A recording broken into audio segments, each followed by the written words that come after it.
Okay, so nung nakausap ko yung dito sa may Saudi Arabia Embassy dito sa Thailand, medyo na ano talaga ako, and also naiyak ako about sa mga sinabi niya, and in-advisean niya ako. Sabi niya, kung hindi na kayo nag-uusap ng mister mo, or kung hindi na masaya si husband or asawa mo sa'yo, pwede siguro kayo maghiwalay. And I said, just submit a divorce or annulment to your husband if he's not happy to your relationship being couple. And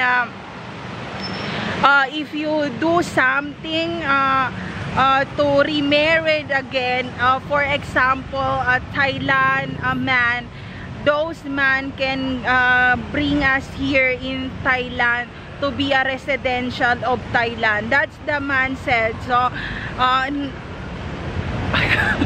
hindi ako, I'm not prepared for those concerned citizen comment about that. It's not about the visa, it's not about the relationship, it's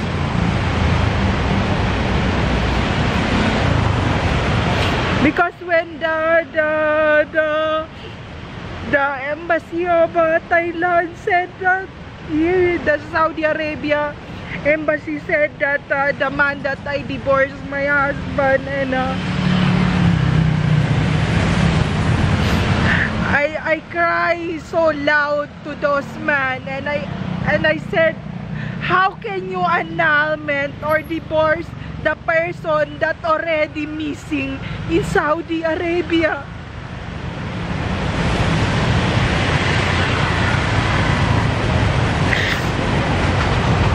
And then the man said about because the man want me to laugh or make a joke about divorce or annulment.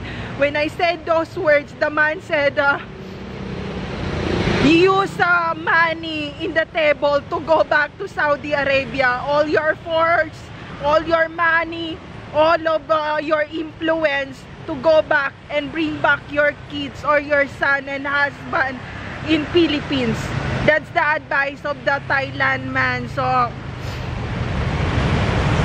what I said about that. So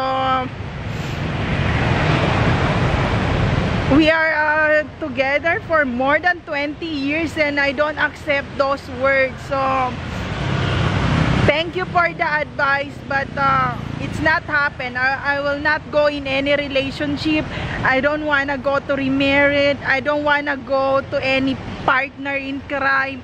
I don't want to go to in any institution or any organization or any harassment or sabotaging into my life. I'm done. So yun lang.